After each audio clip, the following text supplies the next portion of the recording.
Olá, moveleiros, como estão? Hoje nós vamos começar uma aula de processos de fabricação e o tema da nossa aula será avarias. Quem aqui, por acaso, já comprou algum móvel e de repente esse móvel veio com algum defeito, alguma batida, alguma marca? É um momento assim bem triste, mas vamos ver como é que a gente pode evitar, quais os cuidados na hora da gente fazer toda essa parte dessa embalagem, como a gente cuida na hora do transporte, para evitar que o nosso cliente acabe recebendo um móvel com algum defeito, o qual vai deixar ele bastante descontente. Então vamos lá. Avarias. As avarias ou danos causadas em móveis embalados, eles podem ocorrer tanto na movimentação interna, dentro da fábrica, quanto na movimentação para o caminhão e transporte. Então aqui são duas possibilidades. Eu tenho que tomar cuidado com essa avaria para que ela não ocorra dentro da minha fábrica, cuidando nessa movimentação desse móvel durante o processo de embalagem até o carregamento. Assim como também pode ocorrer na hora que eu tenho essa movimentação pela minha transportadora ou mesmo frota interna. O treinamento das pessoas envolvidas no processo de manuseio e movimentação, ele é muito importante para garantir a integridade do móvel embalado.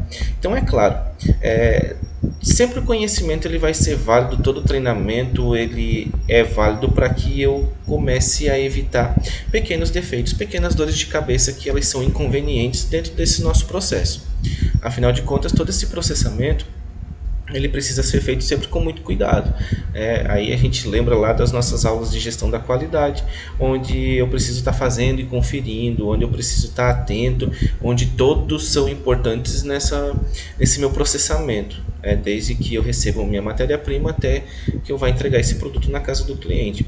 Então a gente precisa sempre ter esse cuidado muito grande.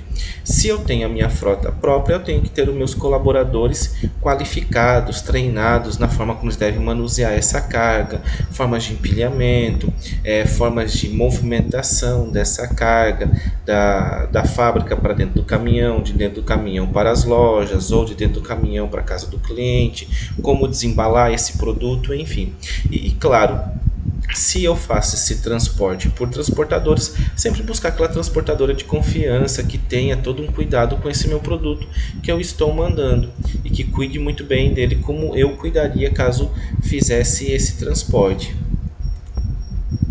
Quais são essas avarias comuns que podem ocorrer aqui nesse meu processo? E o objetivo aqui é a gente, conhecendo essa avaria, fazer com que elas sejam amenizadas ou, claro, eliminadas desse nosso processo de transporte do nosso mobiliário.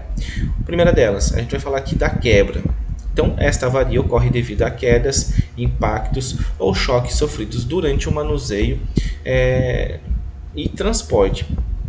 Então é claro que de repente, durante esse manuseio, na hora de carregar esse caminhão, na hora de descarregá-lo ou na hora de fazer esse empilhamento e ajuste dentro do caminhão com a carga, pode ocorrer uma queda dessa caixa com esse produto, pode acontecer uma pancada, de repente a minha carga ela não estava muito bem presa dentro do caminhão e por algum motivo na minha rodovia, algum buraco, algum desvio, algum movimento brusco desse caminhão pode ter causado essa pancada que pode vir a ocasionar essa quebra de algumas partes, tá? E aí eu tenho que pensar também neste problema e como resolver esse problema.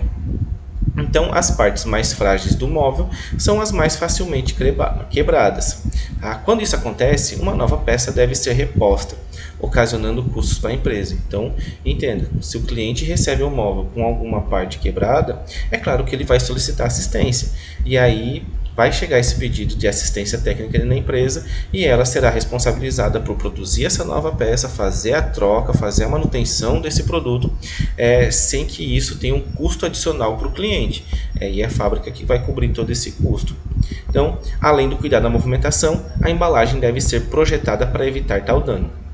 E é claro que se isso acontecer na empresa, o que é que você tem que fazer? Sempre ir criando esse histórico e aí buscando qual é o fato gerador dessa avaria. Por que quebrou? Será que de repente foi uma embalagem mal projetada? Será que falta treinamento no pessoal responsável por fazer esse transporte? Enfim, qual é o fato que gerou essa avaria? Então isso tem que ser estudado a fim de você eliminar esse problema do seu processo de produção. Próxima avaria, amassamento ou compressão.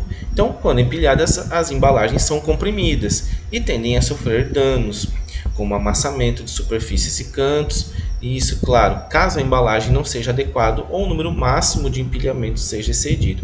É muito comum você ver esses amassamentos em cantos dos móveis, como a gente vê aqui na imagem, um canto de um tampo de mesa, um canto de uma cadeira, tá? De repente, nesse meu processo de empilhamento dentro do meu caminhão, eu estou empilhando mais caixas do que realmente seria necessário para que eu tivesse uma distribuição de forças e que não houvesse esse amassamento, essa compressão dessas partes. Assim como também, de repente, pode ser um problema sim de uma embalagem muito mal projetada. De repente você pode resolver fazendo um reforço com cantoneiras, ou algum outro material que seja mais resistente. Aí você precisa, claro, ter nesse seu departamento técnico dentro da empresa essa ideia de como que eu posso reforçar essa minha embalagem. Lembrando que, é claro, a questão do custo, eu também tenho que fazer essa proteção sem também aumentar demais o custo desse meu produto. Senão, é claro que depois fica difícil ter um preço competitivo, mas eu tenho que pensar sempre no seguinte: será que vale a pena eu mandar uma peça com uma embalagem frágil para o meu cliente, chegar lá no meu cliente e receber essa avaria e eu ter que repor essa peça, ou é mais barato eu colocar uma embalagem mais reforçada para fazer com que esse móvel chegue íntegro para a casa do cliente? Então eu sempre tenho que pesar muito bem isso, se vale a pena eu pagar o preço da insatisfação do meu cliente por uma embalagem que eu estou tentando diminuir esse meu custo e ela não está protegendo adequadamente esse meu móvel. O próximo dano, minha próxima avaria, são os arranhões que podem acontecer nessas minhas peças. Então, apesar de dispor uma embalagem resistente a rasgos e perfurações, alguns cuidados devem ser tomados com a parte interna da embalagem, como, por exemplo, embalar adequadamente acessórios para que não fiquem soltos e provoquem arranhões nas outras peças. Então, é por isso que é claro que sempre é aconselhado. Se eu tenho um pacote de ferragens para que faça-se a montagem desse produto, esse pacote de ferragem ele precisa estar muito bem separado e num canto muito bem posicionado dentro da minha caixa, para evitar que ele se desloque durante o transporte, fique percorrendo a minha caixa e que de repente um parafuso, um prego, alguma coisa assim pode vir a causar algum risco, algum arranhão. Então eu preciso tomar cuidado com essas minhas ferragens. Tá? Além disso, deve-se verificar se não há saliências ou pontas agudas, como parafusos, pregos, no próprio veículo onde esse móvel vai ser carregado. De repente, eu posso ter algum objeto pontiagudo dentro desse meu caminhão e na hora do carregamento não é percebido e de repente ele pode ocasionar algum desses arranhões, pode estar machucando aqui algumas das minhas peças desse meu produto. E é claro que um detalhe também bastante importante é que o cliente, quando recebe esse produto, ele instintivamente, tá, ele vai abrir essa caixa com um estilete. Então tem que haver informação nessa caixa do procedimento correto da utilização do estilete para fazer a abertura, porque de repente durante a abertura da caixa ele vai estar riscando, arranhando algumas das peças. Então é claro, a gente já tem algumas técnicas, como a gente já discutiu, de você colocar sempre, tanto no fundo quanto em cima da embalagem, traseiros, custo traseiro do móvel, fundos de gaveta, para que caso haja algum desses incidentes, que sejam peças que não fiquem expostas, para evitar a frustração do cliente de uma peça estragada. Então, se tiver aqui no fundo de gaveta, que vai ficar para baixo do móvel, que não vai ficar à vista dele, né, ou no encosto traseiro, aí a gente consegue amenizar esse problema. Mas é um cuidado que se precisa ter. Então, você evitar que a ferragem fique solta, né, dentro da embalagem, que ela fique posicionada e que fique muito bem protegida, tá, dentro do seu devido pacote, e alguns outros acessórios, uma ferragem mais específica, como puxador, corrediça, algum dispositivo para tampo giratório, rodízios, enfim, os inúmeros acessórios que a gente pode encontrar aqui no móvel. Então a gente tem que tomar cuidado com isso também. Abrasão. Então a abrasão ela comumente acontece dentro da própria embalagem, quando superfícies não são adequadamente embaladas. As peças que não ficam imóveis dentro da embalagem, elas tendem a raspar umas nas outras, provocando essa avaria. Então é claro que por isso que nesse processo de embalagem, no posicionamento das camadas, utiliza-se algum material, ou uma manta, ou papel, para que evite esse contato direto de uma peça com a outra e evitar também, na hora que você faça o fechamento dessa caixa, a fazer o fechamento com que a caixa fique com as peças fixas dentro, para evitar justamente no transporte que elas fiquem se deslocando e passando uma por cima da outra, para evitar que ocorra tal avaria, que ocorra tal defeito, né, o defeito da abrasão. Então é evitar com que as peças elas fiquem deslizando umas em cima das outras. Por isso que eu sempre reforço que a questão do projeto da embalagem ela é muito importante, porque se a minha embalagem não for muito bem projetada, é claro que todas essas avarias elas vão poder acontecer, elas vão vir a ocorrer. Marcas. Geralmente essas marcas elas estão relacionadas a acabamentos mal curados. Então a gente sabe que nossa tinta, nosso verniz, ele tem um pot life, né? Ele tem um tempo de vida em aberto. Ele tem a secagem ao toque, que é aquela secagem que eu posso colocar a mão e não ficar com resquício, não ficar com material grudado nas mãos, mas eu também tenho o tempo de cura total dessa minha peça para que faça com que ela realmente possa ser embalada e evite que, é claro, apareçam essas marcas. Então, para embalar uma peça pintada e envernizada, é sempre necessário garantir que o acabamento esteja totalmente seco. Se ele não estiver totalmente seco, é claro que na hora que eu vá fazer a embalagem, eu faço revestimento com manta, com papel ou algum outro material, ele venha a grudar na superfície. E na hora que eu vá tentar fazer o arranque desse material que está grudado, ele vai deixar todas as marcas em cima dessa superfície. E é claro que para que eu faça uma assistência disso, aí eu tenho um preço, né, um custo muito mais alto. E claro, sempre lembrando da insatisfação do cliente, quando ele compra um produto, a gente se coloca na posição dele, a gente compra esse produto e quer logo usar. Então você compra ele vem todo marcado, ele tem que devolver para a fábrica, esperar mais esse tempo da assistência até a devolução para a casa dele, para que ele possa usar. Isso vai causar frustração, tá? Então a gente tem que tomar cuidado nesse momento.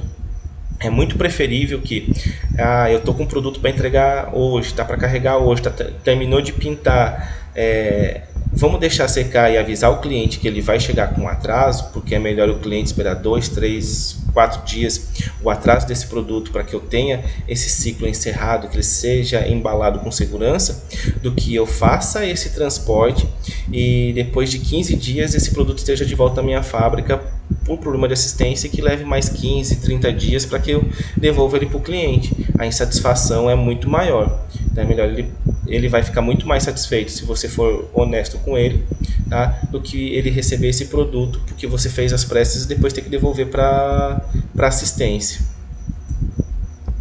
Alteração de cor e manchas. Então a gente tem aqui também um ponto específico, porque muitos dos materiais eles são sensíveis à luz quando eles ficam expostos a ela. Eles podem perder a cor, causam manchas, assim, um amarelamento nas superfícies brancas, dependendo do acabamento que eu faça. Outra coisa, poeira também, resíduo gorduroso que é proveniente da fumaça do óleo diesel dos caminhões, até podem sujar e manchar as superfícies claras. Então eu tenho que ter uma embalagem que ela seja muito bem protetora desse meu produto, para evitar que de repente eu simplesmente faço uma embalagem que fique muito aberta, não tomo cuidado com a embalagem externa adequada e ela pode pegar essa poeira, pode pegar esse resíduo gorduroso do óleo diesel do caminhão, enfim. Então eu tenho que tomar esse cuidado e também prestar atenção no material que eu estou utilizando, para evitar que o cliente tenha esse produto em casa e poucos dias depois ele ter comprado, por ter ficado um tempo exposto à luz do sol ou a própria luz elétrica, energia elétrica, que ele venha a estar deteriorando. Então eu também tenho que tomar cuidado com esse tipo de problema que pode vir a acontecer por eu não estar utilizando o material adequado nesse meu processo de pintura, no meu processo de revestimento. Danos causados pela umidade e temperatura.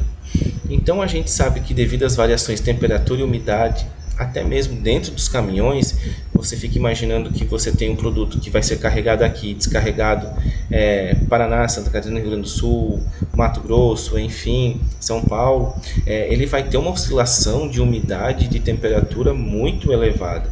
E é claro que essas alterações bruscas, elas podem alterar as características desse meu produto, então eu tenho que tomar muito cuidado com isso também. E a gente sabe que, é claro, quando eu tenho madeira maciça, tá? Se ela não for muito bem selada, se ela não for muito bem trabalhada nos meus processos de preparação, é claro que por ela ser higroscópica e por ela ser anisotrópica, ela vai sofrer com essa oscilação de umidade. Então ela pode trocar umidade com o ambiente, conforme o ambiente vem se comportando. Ela pode receber mais umidade e é claro que ela pode também liberar mais umidade. Ela pode receber a água, mas ela pode também desprender a água.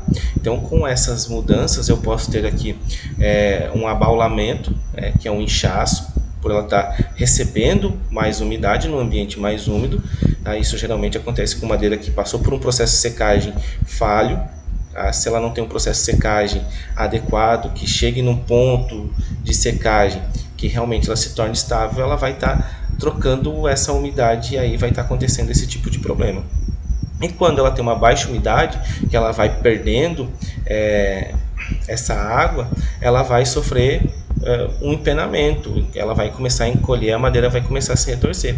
Então eu tenho que tomar muito cuidado. Primeiro que o meu processo de secagem da madeira tem que ser adequado para que realmente eu ganhe estabilidade nessa madeira, para barrar muito dessa questão da higroscopicidade dessa madeira, tá? Para evitar que ela troque de umidade com o ambiente, para que eu consiga barrar também a anisotropia, já que eu sei que ela tem diferentes comportamentos de acordo com os planos anatômicos de corte, tá? Isso vai influenciar diretamente com essa troca de umidade. Então, conforme ela vai recebendo e perdendo umidade, ela vai aumentando e diminuindo suas dimensões em eixos diferentes. Tá? E claro, se eu tomo cuidado nesse processo de secagem, isso vai fazer com que depois, nos demais processos, a madeira esteja mais estável.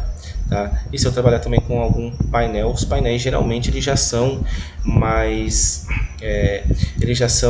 estáveis a esse ponto, mas eu também preciso tomar cuidado em alguns processos, principalmente processo de pintura, para que ele esteja bem vedado, bem selado, tá? Para que eu consiga ter essa estabilidade adequada, para que ele não sofra tanto com essa variação de umidade e essa variação de temperatura, ok? E aí, se ficou alguma dúvida sobre essa aula, deixa um comentário aqui no vídeo, tá? A gente tem aqui os comentários. Entre lá no canal do Telegram se você ainda não faz parte. E aí lá tem uma caixa de diálogo para que a gente possa trocar informações, para que você deixe a sua dúvida, eu possa estar te respondendo. Pode chamar lá no WhatsApp também, tá? Que a gente vai trocar essa informação, ou pelo direct no Instagram. E eu sempre digo para vocês, não deixe as dúvidas para depois. Se na hora você não pode entrar em contato, deixa ela anotadinha direitinho aqui, entre em contato, sane as suas dúvidas, porque essa é a forma de você fixar o conhecimento, ok? Deixe seu like aqui no vídeo, inscreva-se no canal se você ainda não for inscrito, ok? E a gente se vê na próxima aula. Até mais!